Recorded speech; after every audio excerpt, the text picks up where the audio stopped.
Coming up, will the GOP fight back? The Democrats are certainly fighting. I'll show you how the GOP can fight back, but I'm going to raise the question, will it? Debbie's going to join me. We're going to talk about the Georgia indictment, a Minnesota town where the entire police force quit, what it's like to tour San Francisco's disgusting homeless and drug encampments. Hey, if you're listening on Apple, Google, or Spotify, please subscribe to my channel. Also, if you're watching on Rumble, the same. There's also up in the left-hand corner a red button that says join. If you click on that, you can explore my locals channel. I hope you'll do that. This is the Dinesh D'Souza Show.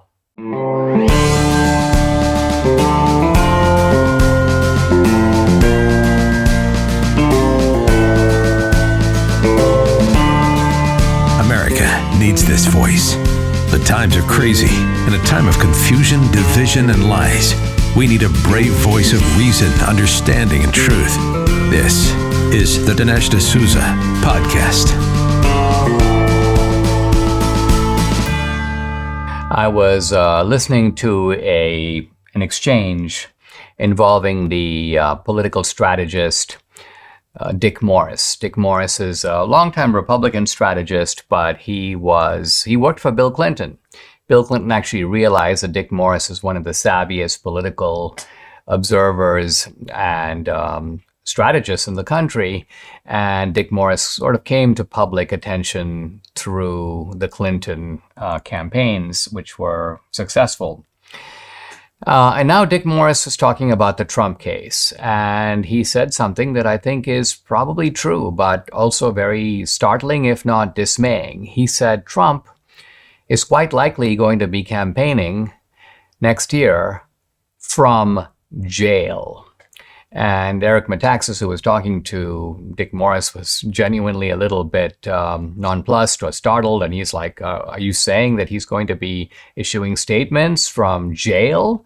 And Dick Morris goes, yes. He goes, this is what the Democrats are aiming for. And the Democrats have adopted this shotgun strategy in which they have 91 charges. What, do you think Trump is going to be exonerated on all of them? No, he's likely to be convicted on at least some, if not many, and in multiple jurisdictions. And then you have these judges. Let's think about it. It's left-wing prosecutors, left-wing judges, a left-wing media celebrating the outcomes, and in many cases, left-wing juries. Not all cases. Maybe in Florida, Trump will get a more balanced jury, but what about New York? What about Fulton County, Georgia? Georgia is a red state, but Fulton County is not a red county. So, says Dick Morris, Trump is going to be convicted, and then the judge has the discretion to put Trump behind bars. Now, you might say, wait a minute, what about his appeals? What about the Supreme Court? Didn't you yourself, Dinesh, talk about the logistical difficulties? Well, yeah, there are logistical difficulties, but maybe the judge will say, all right, we'll create a special facility. The Secret Service can protect Trump. But the fact of the matter is he does have to be confined. And no, I'm not agreeing to home confinement or Trump in Mar-a-Lago, where he would be, after all, in his own zone and in his own element. So all of this, I think, concentrates our mind. It shows that the Democrats are doing everything they can to go after this guy and lock him up. At this point, it's not even enough to try to push him out, to impeach him. They want to incarcerate him. And this gives them glee. They love the idea. You can just sense their kind of salivation over the prospect. So what do Republicans do? Republicans have a lot of ways to fight back. Think about it. There's the Supreme Court, but we also have the House GOP. We also have Republican governors. We have DAs and secretaries of state in a number of places. There are 27 Republican attorneys general compared to 23 Democrats. But let's ask yourself this. The Democrats appear to be really active. The Attorney General in New York, Letitia James, is going after Trump. The Fani Willis, the Fulton County DA, is going after Trump. That's the Georgia case. What are the 27 Republicans doing? How many cases have they filed? How many prominent Democrats have they indicted? The answer is really none. And going beyond these indictments, The left is going after conservative organizations. In New York, for example, the DA has been going after the National Right to Life Association. They've been trying to go after not just Trump, but Trumpsters. And all of this has now reached a certain kind of climax. And so how do we fight back against this? Well, you may say, well, what about the Constitution? The Constitution should stop it. Well, the Constitution doesn't stop it by itself. Constitution is a document. It's a piece of paper. Somebody has to implement the provisions of the Constitution. Yes, that is the job of the Supreme Court, but it has to even get to the Supreme Court. Very often you need litigation to get to the Supreme Court. The left does not have the fear that we will do to them what they have been doing to us. And that is an important check and balance. When we look at our Constitution, it distributes power, separation of powers, checks and balances. But the distribution of power is based on the idea that one branch will not get too aggressive because of fear that there could be retaliation from a different branch. And the Democrats right now don't have that kind of fear. Why haven't we impeached Mayorkas? Why haven't we impeached Merrick Garland? Why haven't we gone after James Biden? Now you might say, wait a minute, we're not going to be able to convict Joe Biden even if we do impeach him. That's okay. Why don't we make the process the punishment? Why don't we humiliate him over the next year or so, whether or not we can eventually remove him out of office? Didn't the Clinton impeachment, for example, tarnish Clinton, even though Clinton was, in fact, he was able to stay in office and he was able to defeat it in the Senate?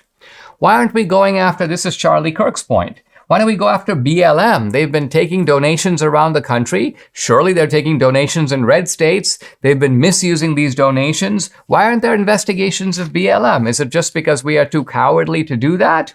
What about the Southern Poverty Law Center? These guys have been raking in money. They've been putting out a lot of these dubious and false reports. Why aren't there investigations? The Southern Poverty Law Center is headquartered in Alabama. Alabama is a red state with a red state attorney general. Why isn't he going after the Southern Poverty Law Center? Why aren't we going after prominent Democratic officials, looking at their tax returns, looking at their bank statements? In other words, why don't we adopt the Democratic approach? Investigate first, define and come up with the crime later.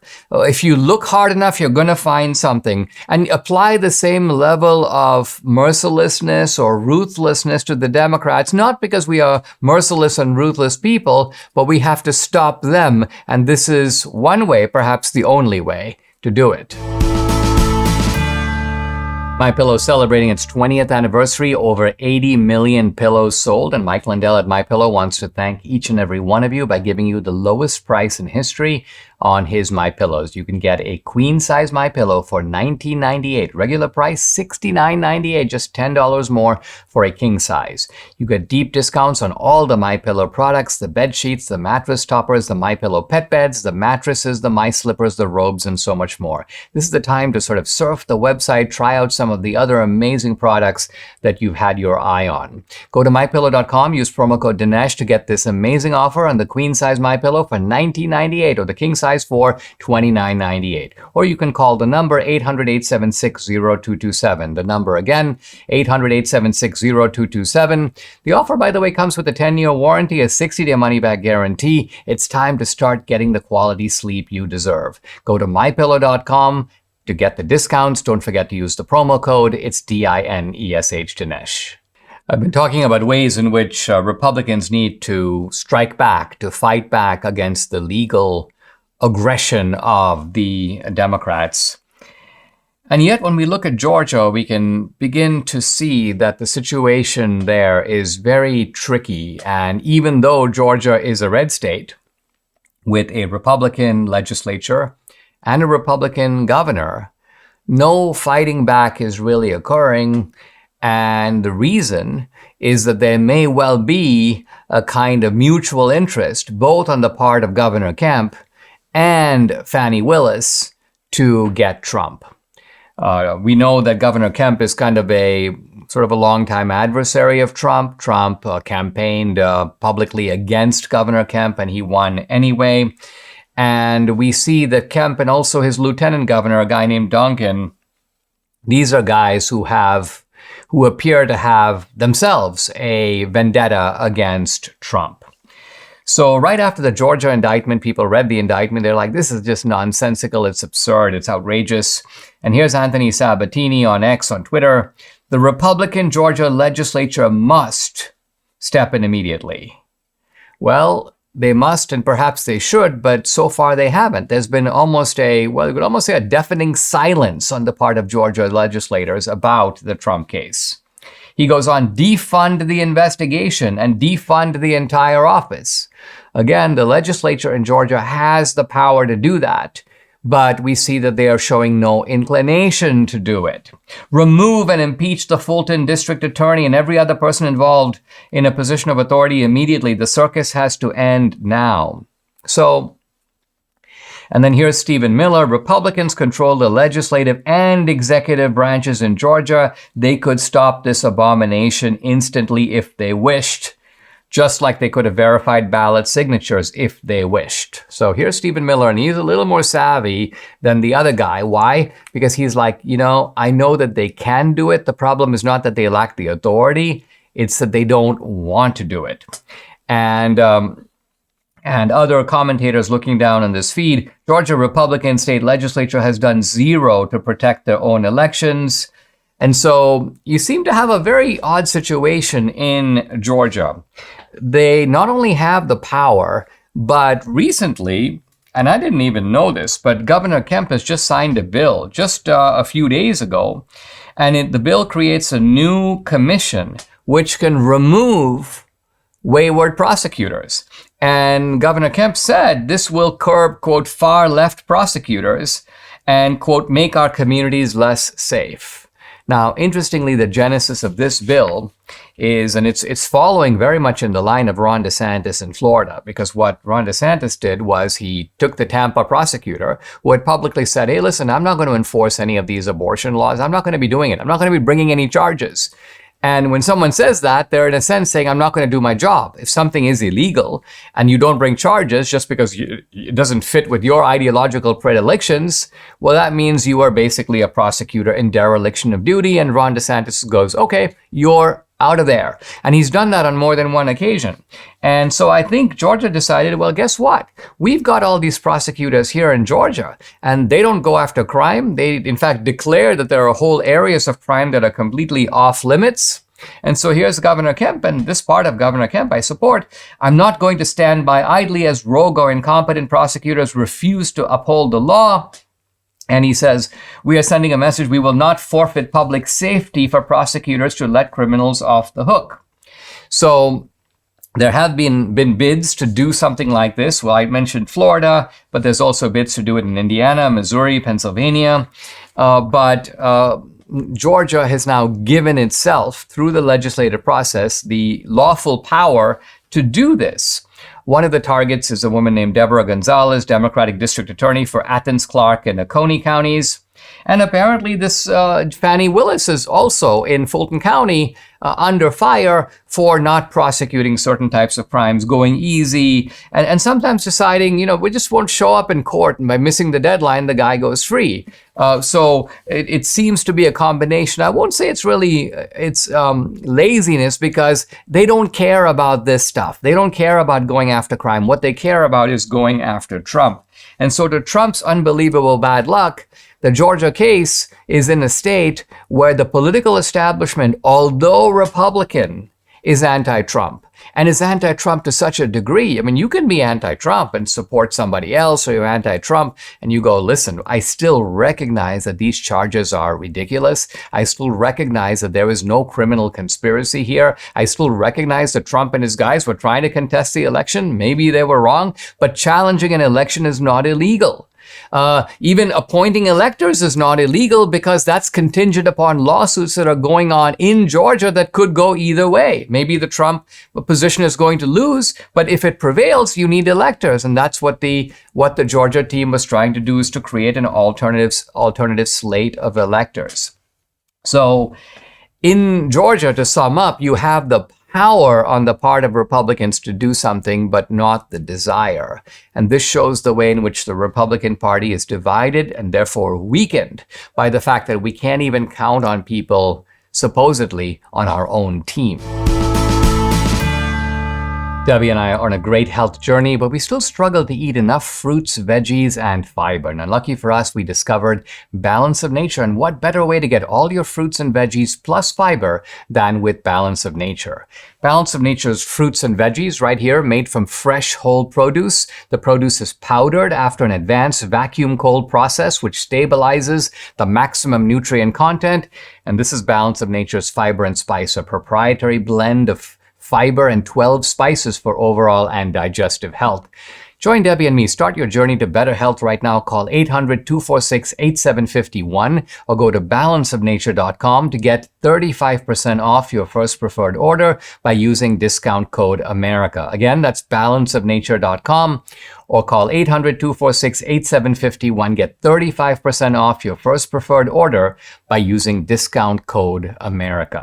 Debbie and I are here for our Friday roundup. And you know what's kind of funny is that normally when we have our lattes in the morning, we have discussions about all kinds of stuff, but politics is quite often the centerpiece. We're commenting on things that you've seen in the news and so on. These days, we spend a lot of time talking about Marigold. we get daily photos. And about how cute she is. She looks like a little baby doll. Oh, she's adorable. Well, actually, Danielle got some professional photos taken, and she looks like a cherub. I mean, we dote on these things in the morning. We do talk about Marigold quite a bit. Not to mention close analysis of her features and then comparisons, not just with her parents, but also with does she look like her grandfather? There were some comments actually on social media saying that she resembles me. Now, I think this is a little far-fetched, to be honest, but she is a very cute baby, and her mannerisms and so on are just starting to. Well, she's almost a month old, and actually she's 4 weeks old today. Or was it yesterday? And but you don't count weeks anymore. You go to a monthly count. You go to monthly counts. All right. Yeah.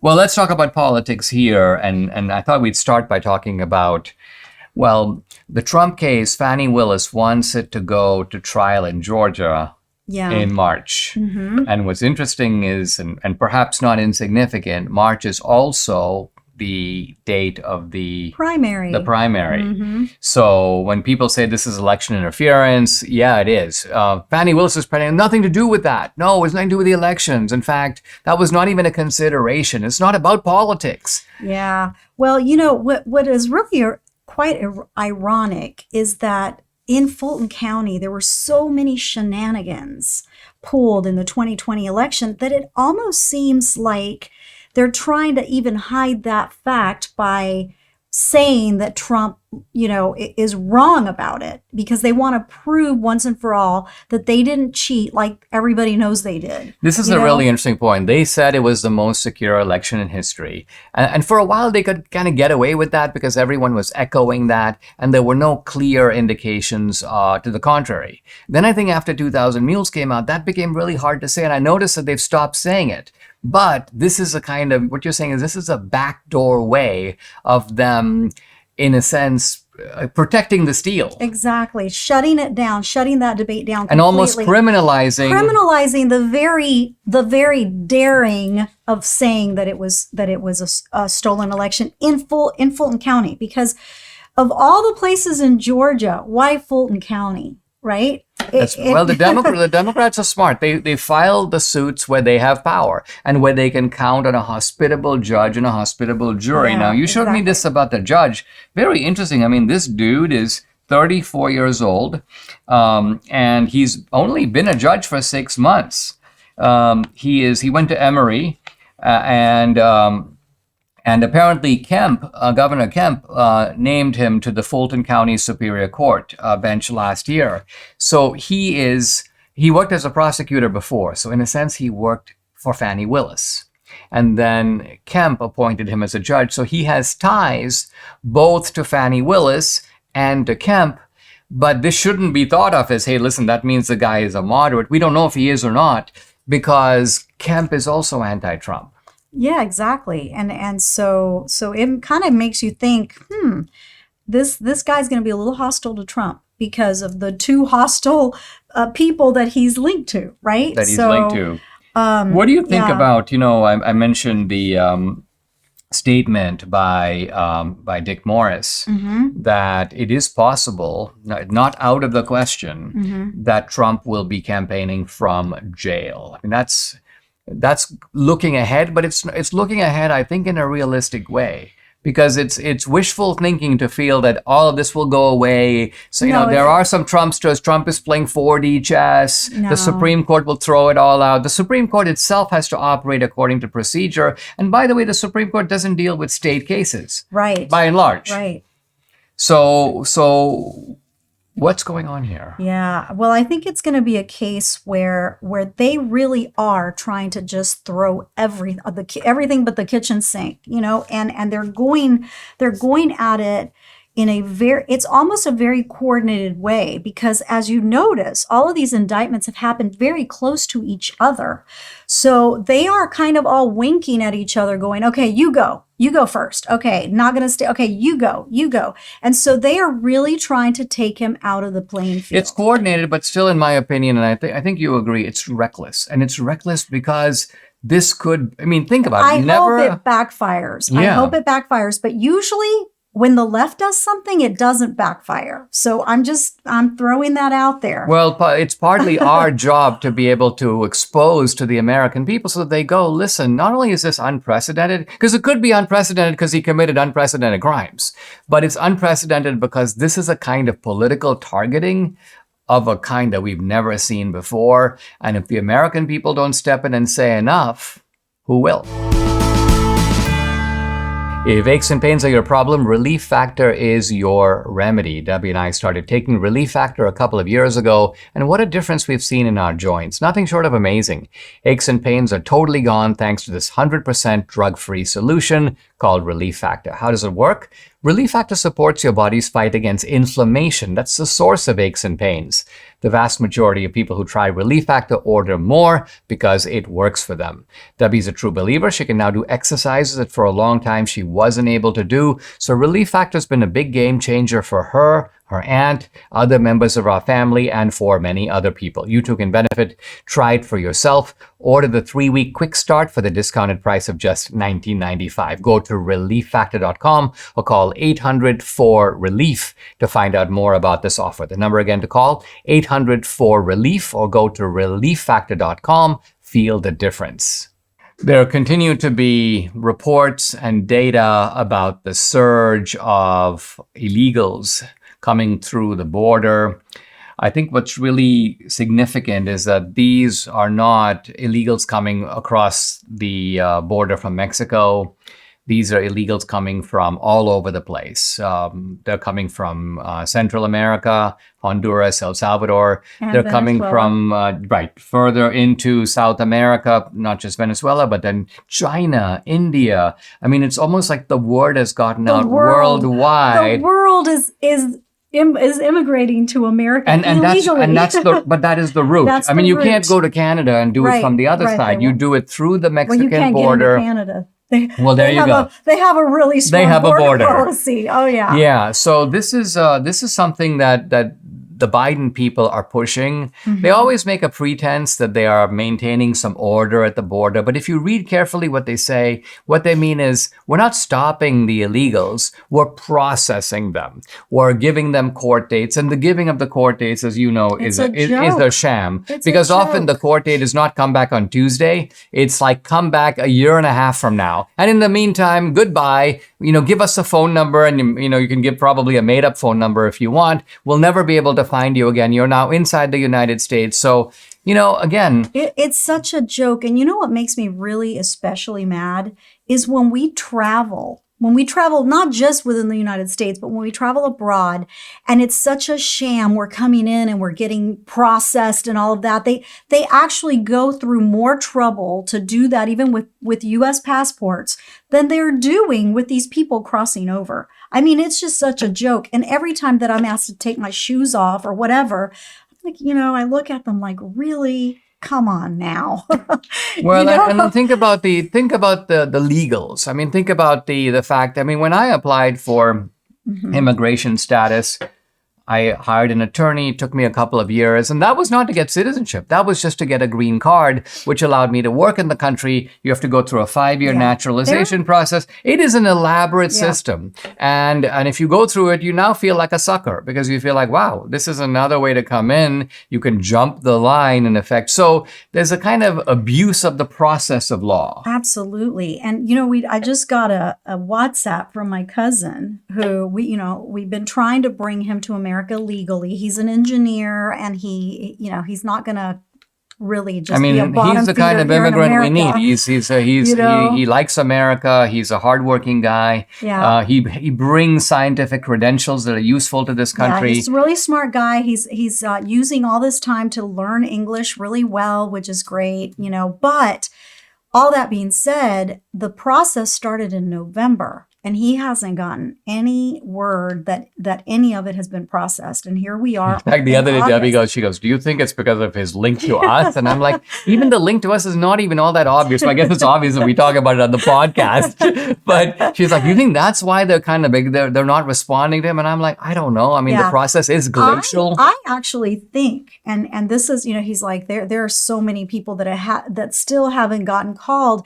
And I think it's because they are so busy at the border trying to stop people, at least, the optics of it, trying to stop people from coming in, because just yesterday or the day before, it was like 4,000 people a day are coming to through the border.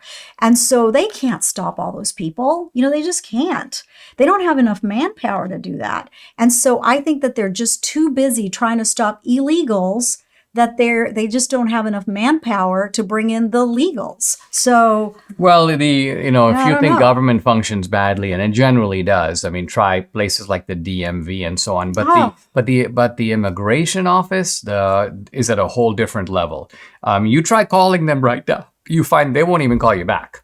They don't have a way to call you back. Yeah, it's difficult to even check. And in fact, you can keep calling. You know how you call an airline sometimes and you have to wait for 30 minutes? Hold. Yeah, here you can call and wait for hours to no effect. So this is a completely non-functioning agency per se. You can send them paperwork. It may or may not come back. And this is the legal process. Do you have I have a little bit of...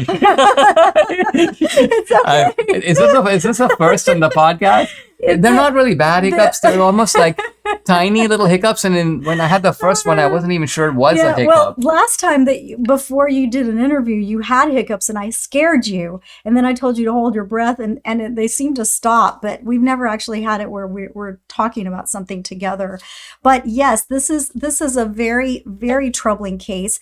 I really hope that this becomes an issue come election time for people that are independent, that they don't know whether to vote for Democrats or Republicans. This is a really good issue for you to learn that if you vote Democrat, we're going to have a collapse of our society, because these people not only are allowing the illegals to come in, but they're encouraging them to come in. So just think about that next time you go vote. As most of you know by now, we absolutely love the MyPillow products. We have them all over our home. Just the other day, Debbie was like, hey, we need some kitchen towels. And wouldn't you know it, MyPillow's got a deal on them. They have 4- and 6-piece sets. They come in a variety of colors. And if you use promo code Dinesh, you get 25% off on all of them. You can never have too many kitchen towels, so now is your chance to stock up. Just go to MyPillow.com, use promo code Dinesh to save 25% off the MyPillow kitchen towels, or you can call 800-876-0227 for this incredible offer. Again, the number to call, 800-876-0227, or go to MyPillow.com, use promo code Dinesh to get the discounts, DINESH. Debbie was talking in the last segment about issues in the 2024 election that are so clear-cut. And ultimately, we put these issues before the American people and go, which way do you want to go? Do you want to have a country that has a legal immigration policy and it's actually enforced? Or do you want to just let the border be porous, let anyone kind of come over, whether they be criminals or whether they be drug dealers or whether they be these unaccompanied minors who often find themselves being sexually trafficked? If you want to be that kind of country, well, you know which party to vote for to make that happen. Another issue I think is equally dramatic is crime in the cities.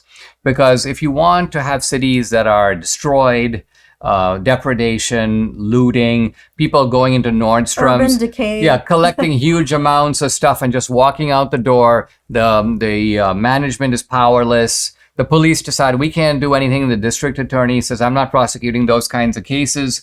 And now, as it turns out, in Minnesota, there's a town, a small city, it's called Goodhue, Minnesota, where the entire police force has quit. And the mayor is Ellen Anderson. She goes, I think we're a little blindsided by it, but we're resilient. We're going to move forward. We're going to move forward. This is the kind of empty rhetoric that always causes me to kind of quiver because it doesn't mean anything. How do you move forward without a police force? Is there no crime in your city? Do you have other people in mind? In fact, she doesn't. And the reason we know that, Police Chief Josh Smith, who will continue to serve in his position until August 24th. He's resigning too. Oh, ouch. He's out. He told city officials he could not find anyone to sign up to join the police force. He says, quote, we have 0 applicants and I have 0 prospects. There's nobody getting into the game. Yeah. And of course, the interesting question is, why? And it's not really like, this is not a trade secret.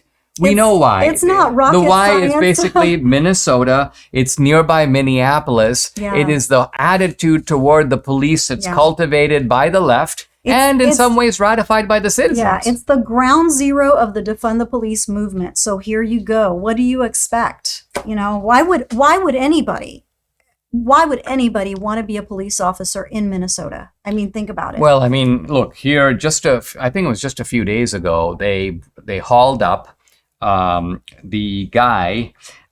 This was one of the police officers. It was the last police officer who was present at the scene when you had the George Floyd.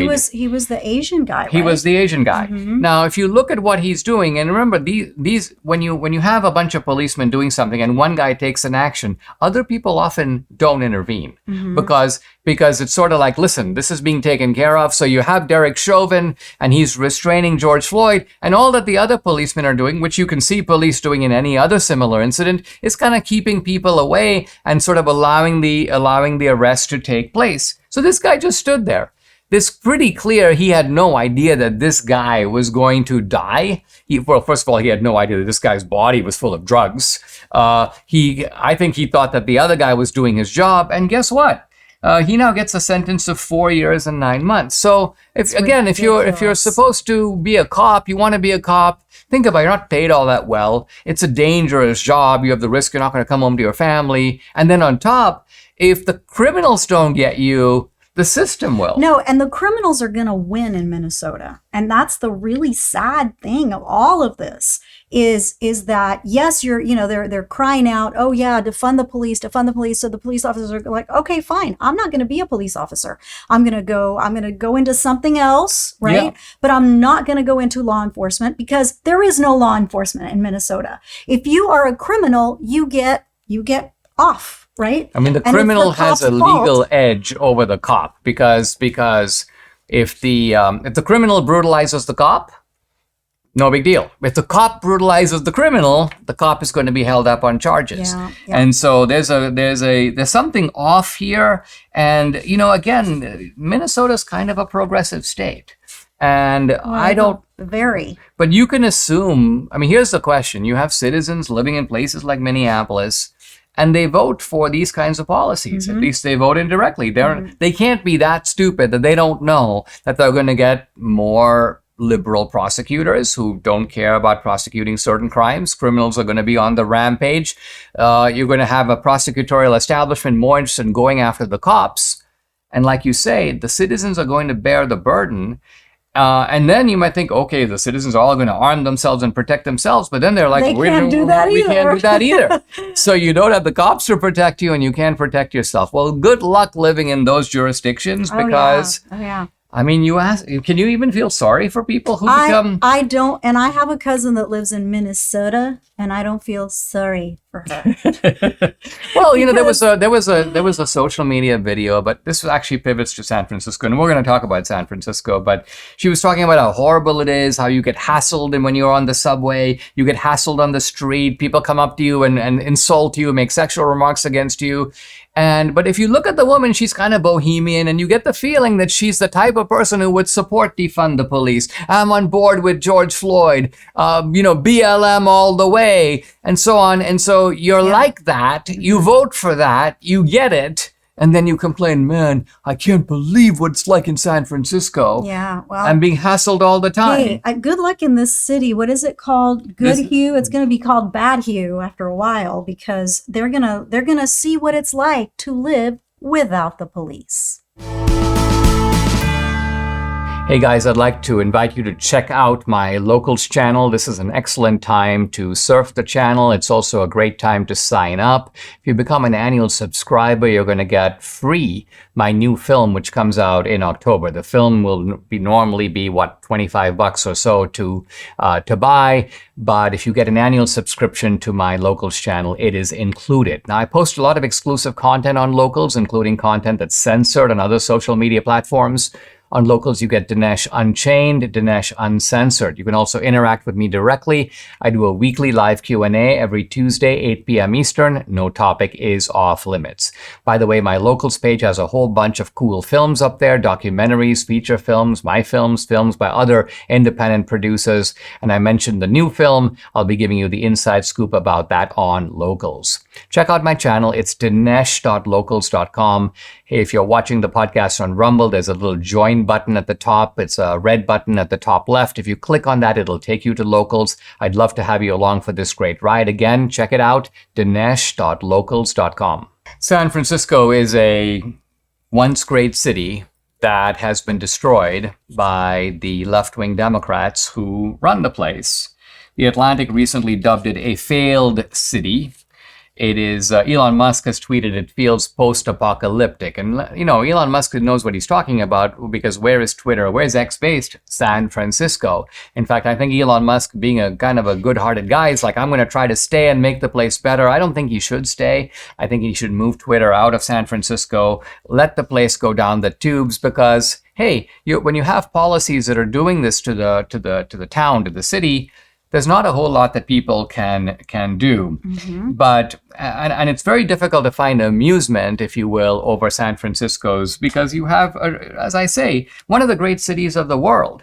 In some ways, a city that is sort of the New York of the West Coast, but with charm that even New York doesn't always have. Yeah, so it's a more fun city. As you know, it's got the hills, the up and down. It's aesthetically, it's beautiful, right? So it's got the beautiful like mountains in the background, and the Bay Bridge. Absolutely, and it had wonderful restaurants. But I lived in San Francisco for a couple of months. This is right before I joined the Hoover Institution. It was really fun, and I would drive to Hoover, which is at Stanford University, about 45 minutes away.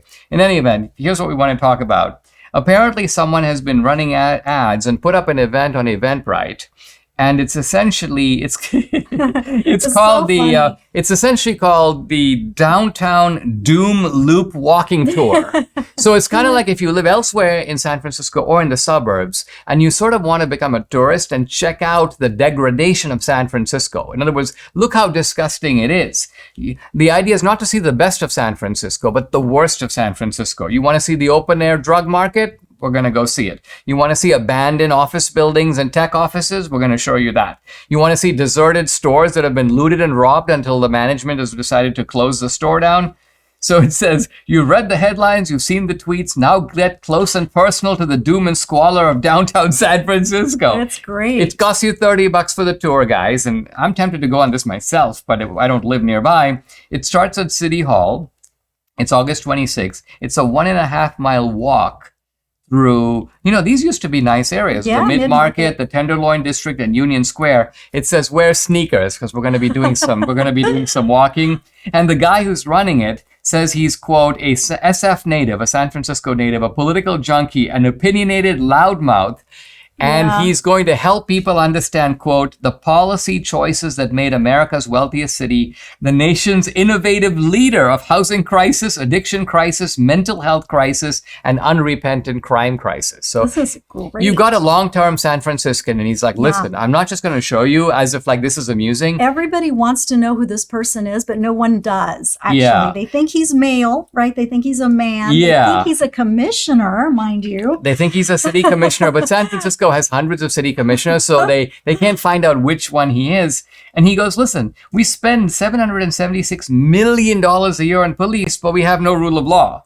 We spend all this money on the homeless, but we've been condemned by the UN for having this homeless crisis all over the city. And so apparently the media, which is like, what is this? This guy is like, crapping all over, to use a San Francisco term, a progressive city, and they're trying to kind of out him. But they can't out him because they can't find out who he is. And then here's a local community leader. He tells the San Francisco Chronicle, quote, the tour is not really productive. It's harmful to walk around showing all the bad without any proposed solution. Come on. It's not exactly as if solutions aren't available. Yeah. Oh, It's not as if like, wow, we don't know how to fix this one. This is a really tough one, guys. We really don't know how to bring crime down. Well, how about prosecuting shoplifters, prosecute looters, simple things that every other city is doing. It also goes to the heart of the whole defund the police movement, because again, this was another town where that was very popular. And remember the DA that was in San Francisco that got booted out because of crime. He wasn't actually doing anything against crime and was actually not promoting crime, but allowing it to happen, right? And letting the criminals get off. So this happens in places like this. I mean, what do they expect? It's very sad, I think, because, I like cities for the most part. And you do too. I mean, we live outside a city, but we're city people in the sense that sometimes when we're driving way through the country, we look around, there's like one grocery store, there are like two restaurants, and we ask ourselves, like, could we live here? We want to live It's not as if we can't do it. It's just that we like for example, I like culinary diversity. I would have to become a chef. I like 7 different types of restaurants, and I like ethnic restaurants. So you don't find those very easily, except in a city. Yeah. So to me, it's a real tragedy that these cities have fallen under the leadership, Democratic leadership. Now you go to Republican cities, and there aren't as many, but there are Republican cities, and whenever we're there, we actually notice a refreshing contrast. You pointed out to me, you're like, look under that bridge. You see any homeless guys? No, you don't. Why? Because Chattanooga is a Republican city. And so it goes. Ultimately, the ideological divide helps to explain cities that are livable and cities that are not. We will close out for the weekend and for today by talking about the politics of Houston, Texas, where 2 really old guys, in fact, septuagenarians, the word septuagenarians is a cool word. It means people in their 70s. People in their 80s, by the way, are octogenarians, and people who are in their 90s are nonogenarians. So we'd like to at some point maybe live to be nonogenarians. I want to live to be a centurion. There you go. Well, 2 old guys, State Senator John Whitmire and U.S. Congresswoman Sheila Jackson Lee. Now, I think there are probably a bunch of people who know Sheila Jackson Lee. She's the woman who's known for these kind of absurdly over-the-top hairdos and also big hats. She has the big bun that looks like a cinnamon roll, or giant cinnamon roll over her head. And she likes to go to funerals of famous Black rappers or singers. And kind of like, So she's a social presence all over Houston. Yeah, she's a little bit of a race baiter. Now, there's an article in the Texas Monthly which talks about the fact that this is very ironic because Houston is apparently one of the youngest cities in the country. In other words, the average age of people who live in Houston is like 33. Mm-hmm. So 34 years old. Young people, it's a young city, and there's a vibrancy in Houston. I mean, it's got a lot of problems with crime, but it's also got some good things. Yeah. In fact, it's one of the culinary capitals of America. It's one of the few cities that can give New York a run for its money. But I will tell you this, having lived in the Houston area, Houston for 6 years, but Houston area for 34 years, I can tell you that I can tell a big difference between being in a red suburb and going into a blue city, because Houston is a bit dirty. It does have a lot of homeless people. We talked about the homeless encampments and all of that. It does have that. It does have very, very high crime. In fact, I hate going into Houston, especially in the evening, because the chances of being carjacked or being, like hit by a stray bullet are pretty high. So it is a definite blue city, and you can tell.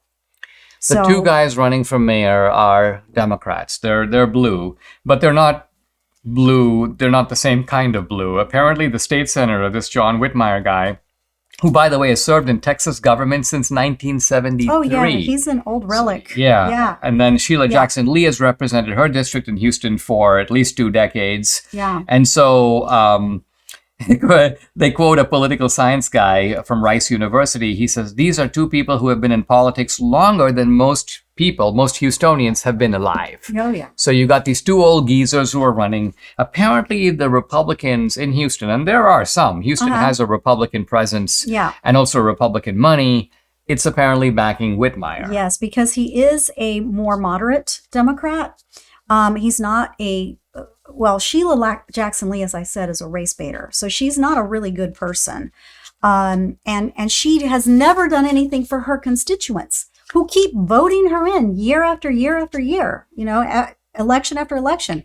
Well, it's almost as if she relies on radical rhetoric. At one point, she compared the Tea Party to the Ku Klux Klan. So I think what she does is she keeps her constituents in a perpetual state of fear and dependency, and the kind of the big bad Republicans are right at our doorstep waiting to get us, and I will stand between you and them.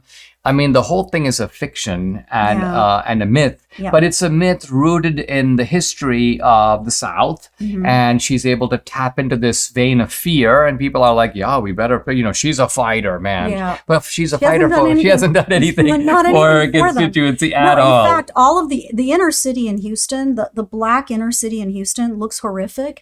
And Sheila, where are you? Where have you been all these years? Multiple decades of doing what?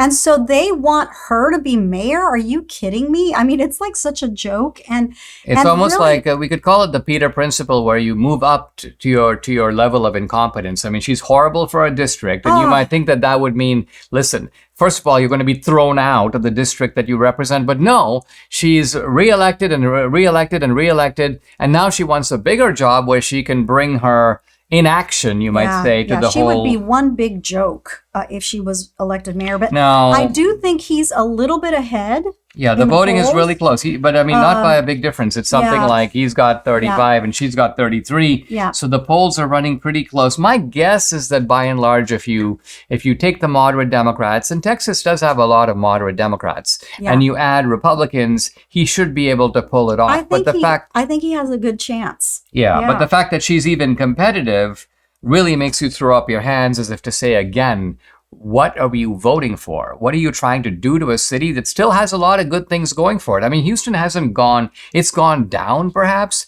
but it's not down and out.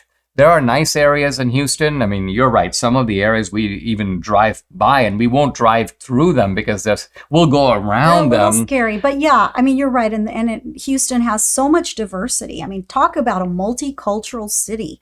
And because of it, all the great restaurants Houston has. I mean, it's amazing. It's got a lot of cultural life. It's got a lot of concerts. It's got a very high quality art center. They have very good ballets, and they have a lot of good things in the city. The rodeo. There's a cultural life in Houston and an intellectual life, and it's got a bunch of universities in the Houston area. Rice University, for example, the University of Houston. What is it? Houston Baptist. Yeah, and there are others as well. So it would be a real pity to see Houston, a great city in Texas, go the way of San Francisco. Subscribe to the Dinesh D'Souza podcast on Apple, Google, and Spotify, or watch on Rumble, YouTube, and SalemNow.com.